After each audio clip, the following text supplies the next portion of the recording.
Hey, it's Orit Krug, and today let's talk about how to reduce emotional triggers in your relationship so that you can communicate more effectively with your partner.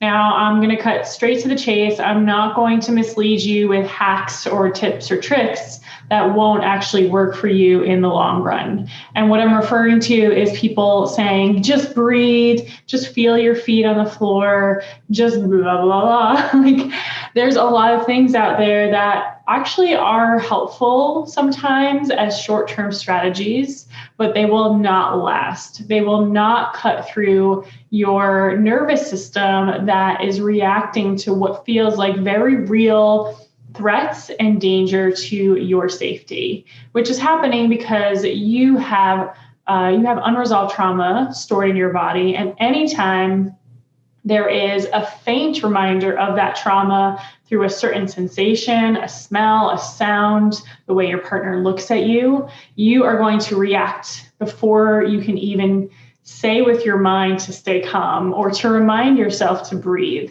So in those true moments of your trauma being triggered, there are no secret tips that can actually shift that and reduce the emotional triggers.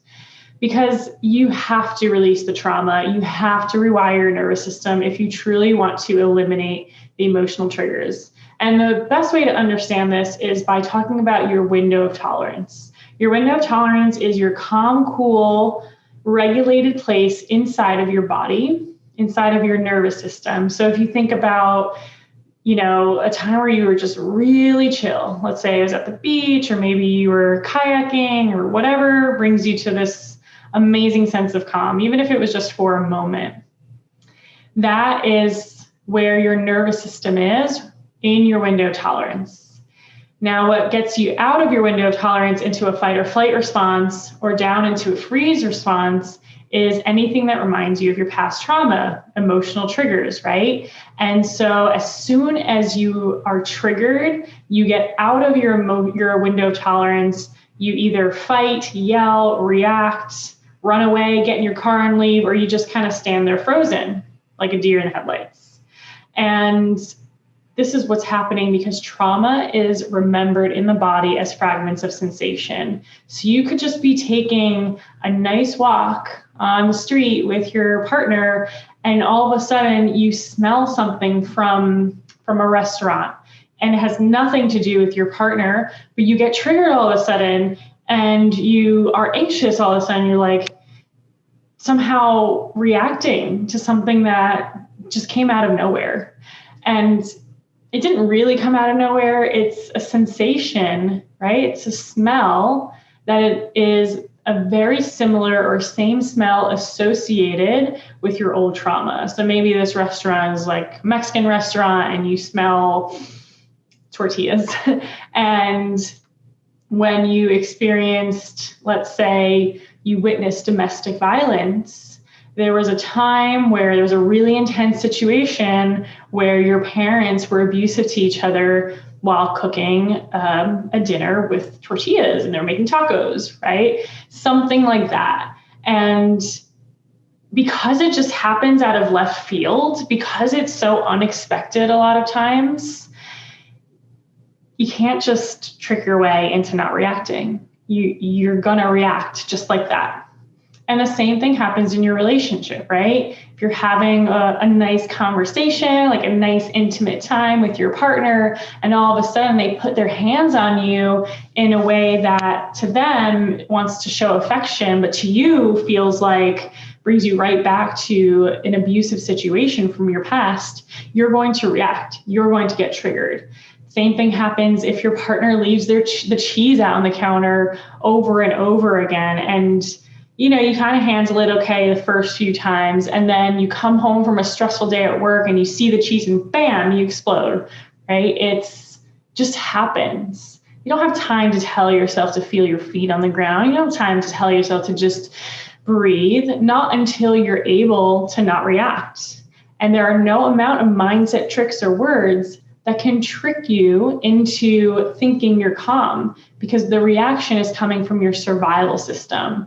And we humans are here to survive. It is our biological imperative to be alive, to survive, to to react to what feels like danger when our nervous system perceives that it's necessary to save our lives. And while you know that the cheese being out on the counter isn't life-threatening for you, your nervous system doesn't know that. We don't process or see or feel triggers in words or rational thoughts. It's all happening in this nonverbal subconscious area.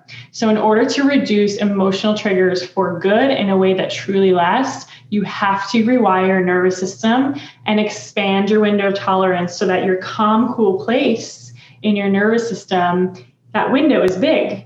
And what used to be triggers for you no longer triggers you. It just kind of is whatever. It's not a thing anymore.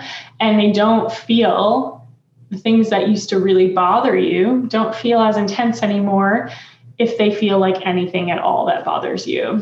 And I want to show you exactly what you need to do to rewire your nervous system so that you can finally heal your trauma, stop getting triggered in your relationship, and communicate more calmly, effectively, and harmoniously with your partner. Because until you resolve your past trauma, you will keep pushing your partner away. You will keep reacting. And no matter how much you try to tell yourself to say something nicer, even if you practice the scripts, you will not be able to communicate effectively. Those things, practicing a script, saying words that you've rehearsed before, all of that happens in the higher functioning part of your brain. And that's the exact part of your brain that goes offline during the times that you're triggered. So you have to do this starting from your body to rewire your nervous system. And that's the map that I show you in my free Rewired for Love training.